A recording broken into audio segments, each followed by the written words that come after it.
Código de Processo Civil. Paramos na seção 5 da confissão. Artigo 389. A confissão judicial ou extrajudicial, quando a parte admite a verdade de fato contrário ao seu interesse e favorável ao do adversário. Artigo 390. A confissão judicial pode ser espontânea ou provocada. Parágrafo 1. A confissão espontânea pode ser feita pela própria parte ou por representante com poder especial. Parágrafo 2. A confissão provocada constará do termo de depoimento pessoal. Artigo 391. A confissão judicial faz prova contra o confitente, não prejudicando, todavia, os litisconsortes. Parágrafo único. Nas ações que versarem sobre bens imóveis ou direitos reais sobre imóveis alheios, a confissão de um cônjuge ou companheiro não valerá sem a do outro, salvo se o regime de casamento for o de separação absoluta de bens. Artigo 392. Não vale como confissão a admissão em juízo de fatos relativos a direitos indisponíveis. Parágrafo 1. A confissão será ineficaz se feita por quem não for capaz de dispor do direito a que se referem os fatos confessados. Parágrafo 2. A confissão feita por um representante somente é eficaz nos limites em que este pode vincular o representado. Artigo 393. A confissão é irrevogável, mas pode ser anulada se decorreu de erro de fato ou de coação. Parágrafo único. A legitimidade para a ação prevista no caput é exclusiva do confitente e pode ser transferida a seus herdeiros se ele falecer após a propositura. Artigo 394.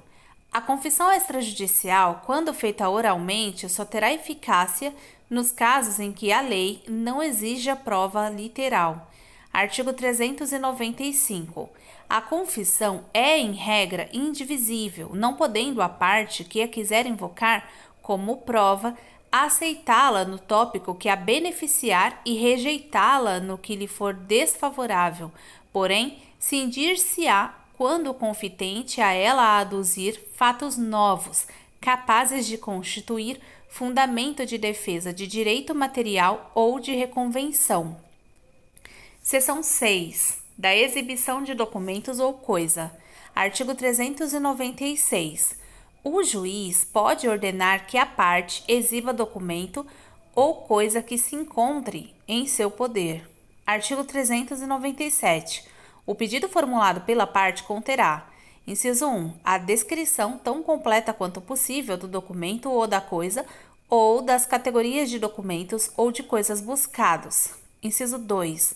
A finalidade da prova com indicação dos fatos que se relacionam com o documento ou com a coisa ou com as suas categorias.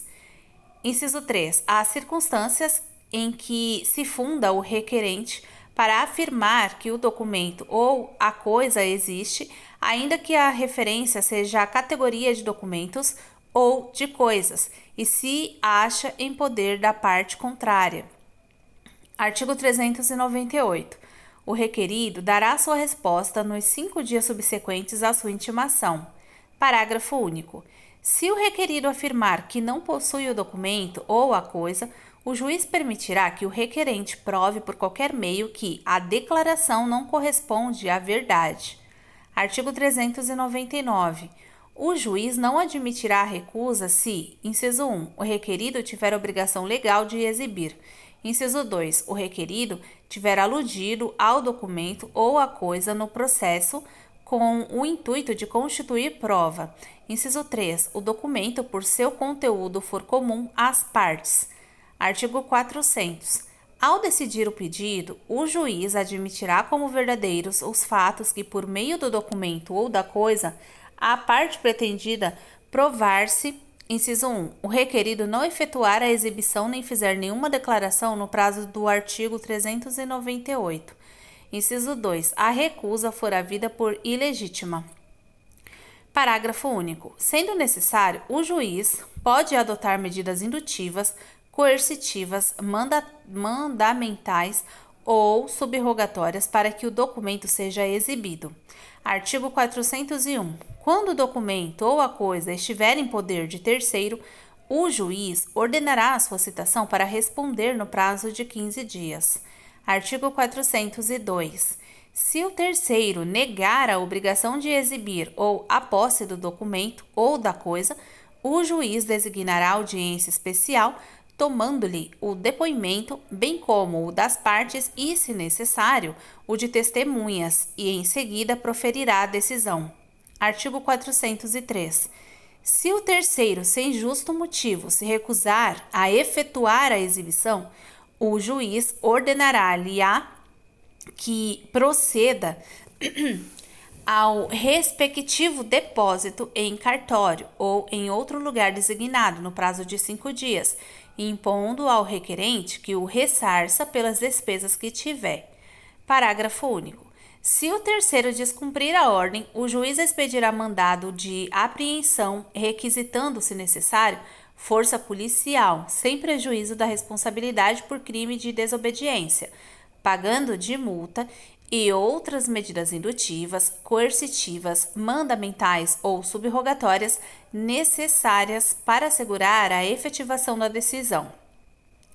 Artigo 404. A parte e o terceiro se escusam de exibir em juízo o documento ou a coisa se: Inciso 1. Concernente a negócios da própria vida da família. Inciso 2. Sua apresentação puder violar dever de honra. Inciso 3. Sua publicidade redundar em desonra à parte ou ao terceiro, bem como a seus parentes, consanguíneos ou afim até o 3º grau, ou lhes representar perigo de ação penal. Inciso 4. Sua exibição acarretar em divulgação de fatos a cujo respeito por estado ou profissão devam guardar segredo. Inciso 5. Subsistirem outros motivos graves que, segundo o prudente arbítrio do juiz, justifiquem a recusa da exibição. Inciso 6. Houver disposição legal que justifique a recusa da exibição. Parágrafo único.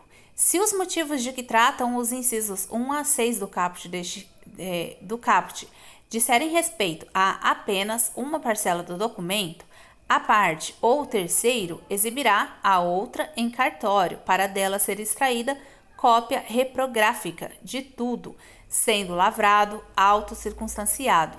Seção 7. Da prova documental. Subseção 1. Da força probante dos documentos. Artigo 405. O documento público faz prova não só da sua formação, mas também dos fatos que o escrivão, o chefe de secretaria, o tabelião ou o servidor declarar que ocorreram em sua presença. Artigo 406. Quando a lei exigir instrumento público como o da substância do ato, nenhuma outra prova, por mais especial que seja, pode suprir-lhe a falta. Artigo 407. O documento feito por oficial público incompetente ou sem a observância das formalidades legais, sendo subscritos pelas partes, tem a mesma eficácia probatória do documento particular. Artigo 408.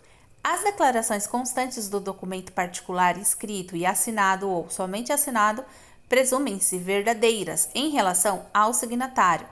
Parágrafo único. Quando, todavia, contiver declarado de ciência de determinado fato, o documento particular prova a ciência, mas não o fato em si, incumbindo o ônus de prová-lo ao interessado em sua veracidade. Artigo 409. A data do documento particular, quando a seu respeito surgir dúvida ou impugnação entre os litigantes, provar-se-á por todos os meios de direito.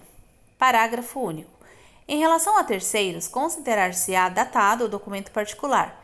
Inciso 1. No dia em que foi registrado. Inciso 2. Desde a morte de alguns dos signatários. Inciso 3. A partir da impossibilidade física que sobreveio a qualquer dos signatários. Inciso 4. Da sua apresentação em repartição pública ou em juízo.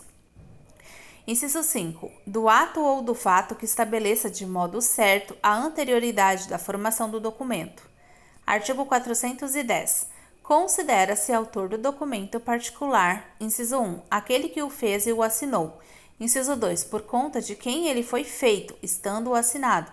Inciso 3, aquele que, mandando compô-lo, não o firmou, porque, conforme a experiência comum, não se costuma assinar, como livros empresariais e assentos domésticos.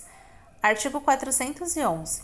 Considera-se autêntico o documento quando: inciso 1, o tabelião reconhecer a firma do signatário. Inciso 2, a autoria estiver identificada por qualquer outro meio legal de certificação, inclusive eletrônico, nos termos da lei. Inciso 3, não houver impugnação da parte contra quem foi produzido o documento. Artigo 412. O documento particular de cuja autenticidade não se duvida prova que o seu autor fez a declaração que lhe é atribuída. Parágrafo único. O documento particular admitido, expressa ou tacitamente, é indivisível, sendo vedado à parte que pretende utilizar-se dele aceitar os fatos que lhe são favoráveis e recusar os que são contrários ao seu interesse, salvo se provar que estes não ocorreram. Artigo 413. O telegrama, o radiograma ou qualquer outro meio de transmissão tem a mesma força probatória do documento particular, se o original constante de estação expedidora tiver sido assinado pelo remetente. Parágrafo único. A firma do remetente poderá ser reconhecida pelo tabelião, declarando-se essa circunstância no original depositado na estação expedidora. Artigo 414. O telegrama ou radiograma presume-se conforme com o original, provando as datas de sua expedição e de seu recebimento pelo destinatário. Artigo 415. As cartas e os registros domésticos provam contra quem os escreveu quando: inciso 1, enunciam o recebimento de um crédito. Inciso 2, contém anotação que visa a suprir a falta de título em favor de quem é apontado como credor. Inciso 3, expressam conhecimento de fatos para os quais não se exija determinada prova. Artigo 416. A nota escrita pelo credor em qualquer parte de documento representativo de obrigação, ainda que não assinada, faz prova em benefício do devedor. Parágrafo único. Aplica-se essa regra tanto para o documento que o credor conservar em seu poder, quanto para aquele que se achar em poder do devedor ou de terceiro. Artigo 417. Os livros empresariais provam contra seu autor, sendo lícito ao empresário, todavia, demonstrar por todos os meios permitidos em direito que os lançamentos não correspondem à verdade dos fatos.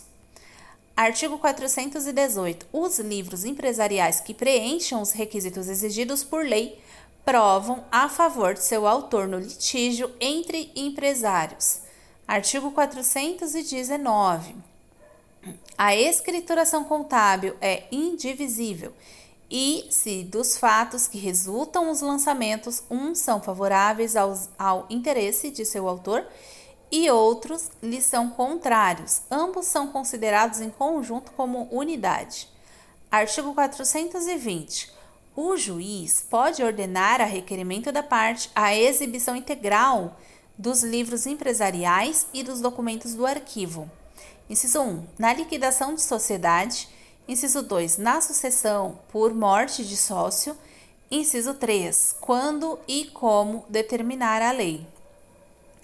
Artigo 421. O juiz pode, de ofício, ordenar à parte a exibição parcial dos livros e dos documentos, extraindo-se deles a suma que interessar ao litígio, bem como reproduções autenticadas. Artigo 422. Qualquer reprodução mecânica, como a fotográfica, a cinematográfica, a fonográfica ou de outra espécie, tem aptidão para fazer prova dos fatos ou das coisas representadas se a sua conformidade com o documento original não for impugnada por aquele contra quem foi produzida. Parágrafo 1. As fotografias digitais, as extraídas da rede mundial de computadores, fazem prova das imagens que reproduzem, devendo, se impugnadas, ser apresentada a respectiva autenticação eletrônica ou, não sendo possível, realizada a perícia. Parágrafo 2. Se tratar de fotografia publicada em jornal ou revista, será exigido um exemplar original do periódico, caso impugnada a veracidade pela outra parte. Parágrafo 3. Aplica-se o disposto neste artigo à forma impressa de mensagem eletrônica.